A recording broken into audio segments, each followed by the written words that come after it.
দীর্ঘ প্রায় ৩ দশকের অপেক্ষার পর অবশেষে নিজস্ব সম্প্রচারের পথে এগোচ্ছে বগুড়ার কাহালু বেতার কেন্দ্র। ১৯৮৭ সালে বগুড়ার কাহালু উপজেলায় বাংলাদেশ বেতারের এই কেন্দ্রটি প্রতিষ্ঠিত হলেও শুরু থেকেই এখান থেকে কোনো নিজস্ব অনুষ্ঠান সম্প্রচার করা হয়নি। এতদিন ধরে এই কেন্দ্র থেকে শুধু রাজশাহী বেতার কেন্দ্রের অনুষ্ঠান রিলে আকারে প্রচার করা হতো। দীর্ঘদিনের এই প্রত্যাশা বাস্তবায়নের সম্ভাবনা তৈরি হয়েছে সম্প্রতি। কাহালু বেতার কেন্দ্রটি পরিদর্শন করেন বর্তমান সরকারের তথ্য ও সম্প্রচার মন্ত্রী জহিরুদ্দিন স্বপন।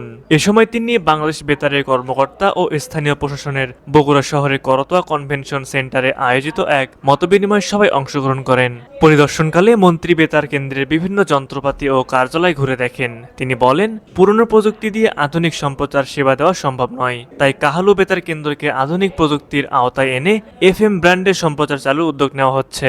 মন্ত্রী আরও বলেন, সরকার গণমাধ্যমকে একটি গুরুত্বপূর্ণ কেন্দ্র হিসেবে বিবেচনা করে এবং গণমাধ্যমকে সভ্যতার অগ্রগতির অপরিহার্য অংশ হিসেবে মনে করেন। এদিকে বাংলাদেশ বেতারের মহাপরিচালক এস এম জাহিদ জানান, কাহালুতে একটি নতুন সম্প্রচার কেন্দ্র স্থাপনের পরিকল্পনা রয়েছে।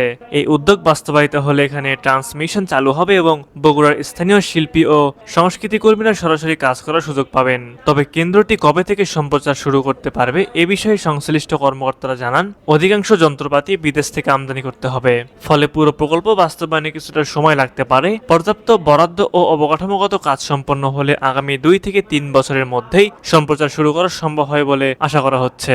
বগুড়াবাসীর দীর্ঘদিনের দাবি ছিল এখানে একটি নিজস্ব টেলিভিশন ও রেডিও স্টেশন স্থাপন। কাহালু বেতার কেন্দ্রের এই উদ্যোগ বাস্তবায়িত হলে উত্তরবঙ্গের তথ্য প্রবাহ, সংস্কৃতি এবং স্থানীয় সংবাদ পরিবেশনা আরও শক্তিশালী হবে বলে মনে করছেন সংশ্লিষ্টরা।